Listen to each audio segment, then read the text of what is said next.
Bukas, magbuo ang mga kabataan ng human chain sa paligid ng mga planta ng kuryente sa bansa. Si Alireza Rahibi, kalihim na kataas-taasang konseho para sa mga kabataan at adolescente, ay naganyaya sa mga kabataan at personalidad mula sa kultura, sining at palakasan na dumalo bilang tugon sa mungkahi ng mga malikaing kabataan at mga aktivista mula sa mga grupong pangmasa sa ganap na 2:00 ng hapon para gumawa ng human chain sa paligid ng mga planta ng kuryente sa bansa. Inaanyayahan ko ang lahat ng kabataan, atleta, artista, estudyante sa universidad at ang ating mga guro na bukas, Martes, sa ganap na 2:00 ng hapon ay magtipon-tipon sa paligid ng mga planta ng kuryente. Na mga ito ay ating mga yaman at pambansang pamana, anuman ang ating mga paniniwala o pananaw sa politika, dahil ito ay pag-aari ng kinabukasan ng Iran at ng mga kabataang Iranian. Isa na namang malupit na palatandaan ng krisis sa gitnang silangan ang lumitaw. Ngayong Martes, Abril 7, 2026 pinatibay ng rehimen ng Iran ang kanilang paninindigan. At nagsimula silang mag-anyaya ng mga kabataan, estudyante, artista, guro at iba pang sibilyan upang bumuo ng mga human chain sa paligid ng mga planta ng enerhiya. Ilang oras bago ang huling palugit na ibinigay ni Donald Trump para sa isang kasunduan tungkol sa kipot ng Hormuz. Itong nangyari ng direkta. Dahil sa banta ng pag-atake sa estratehikong infrastruktura, itinulak ng telebisyong pang-estado ng Iran at mga opisyal ng gobyerno ang mamamayan na lumapit sa mga sensitibong target. Si Alireza Rahimi na tinukoy ng pambansang telebisyon bilang kalihim ng kataas-taasang konseho ng kabataan at adolesensya ang nanguna sa panawagang ito na bukas at malawak. Ayon sa Associated Press, tinawag niya ang lahat ng kabataan, atleta, artista, estudyante, mga nasa universidad at ang kanilang mga guro upang palibutan ang mga planta na itinuturing na pambansang yaman. Saan ito nangyayari? Sa Iran, nakatutok sa mga pasilidad ng enerhiya sa gitna ng digmaan at direktang pressure sa Tehran. Paano ito ginawa? Sa pamamagitan ng video, ng state media at ng mga kampanya ng mobilisasyon sa isang kilusan na sinusubukang gawing panangga ang presensya ng mga sibilyan laban sa posibleng pambobomba. At may isa pang hakbang pa na isinagawa ang mobilisasyon.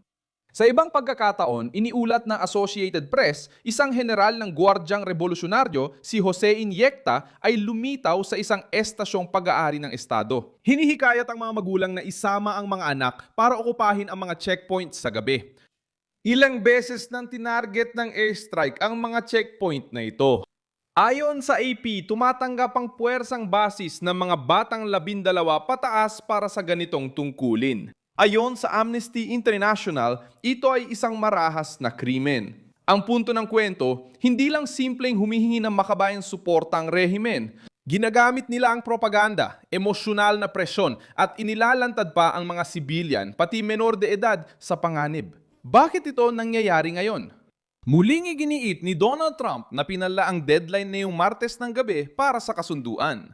Nagbabala siya na kung walang progreso, maaari magsagawa ang Estados Unidos ng malawakang pag-atake sa mga infrastruktura. Ayon sa Reuters, sinabi ni Trump na walang dahilan para muling magpaliban at inulit niyang hindi sapat ang panukala ng Iran. Idinagdag ng Associated Press na kasama sa babala ang mga tulay at mga planta. At ito ay sa konteksto ng hinihingging muling pagbubukas ng kipot ng Hormuz, ang rutang dinadaanan ng halos ikalimang bahagi ng langis sa buong mundo sa normal na panahon. Ibig sabihin, konkretong presyon ito na sabay-sabay na apektuhan ang enerhiya, transportasyon, pandaigdigang ekonomiya at panganib ng aksyong militar. Diyan lalo pang tumitindi ang bigat ng sitwasyon. Sa halip na ilayo ang mga sibilyan sa panganib, pinipili ng rehimen ng Iran na ilagay ang mga tao sa harap ng mga estrukturang maaaring maging target. Nakakatulong ito para maintindihan kung paano at bakit ginawa ang desisyon. Sinusubukan ng gobyerno na gumawa ng pampulitika at psikolohikal na panangga. Kung may pag-atake, magkakaroon ng mga larawang nagpapakita ng mga sibilyan sa paligid ng mga planta. Kung walang pag-atake, ibinebenta ito ng rehimen bilang pagpapakita ng lakas at pambansang katapatan. Kasabay nito, iniulat din ng pambansang telebisyon na may 14 na milyong Iraniano nagboluntaryong lumaban, ngunit walang inilabas na detalye para patunayan ang bilang na ito. Malinaw ang mensahe sa loob, gawing pagkilos ang takot at gawing propaganda ang pagkilos. Lalong tumitindi ang sitwasyon dahil ang panawagang ito ay hindi basta-basta lumitaw ng walang dahilan. Iniulat ng Associated Press ang bagong pag-atake sa Tehran, kabilang ang mga residensyal na lugar at nagbabala ang Israel sa mga sibilyang Iranian na iwasan muna ang tren hanggang gabi ng Martes. Palatandaan ito na ang infrastruktura ng transportasyon ay napasok na sa radar ng militar. Ibig sabihin, habang pilit nilalapit ng rehimen ng mga tao sa planta at checkpoints, mas lalo nitong pinapakitang ginagamit lang nito ang karaniwang tao sa digmaan kaysa aminin ang kahinaan sa harap ng presyon. Sa huli, ang sagot sa mga pangunahing tanong ay malupit at simple. At bakit? Sinusubukan ng rehimen na hadlangan o gawing mahal ang mga pag-atake, panatilihin ang naratibo ng paglaban at itago ang sariling kahinaan sa likod ng populasyon.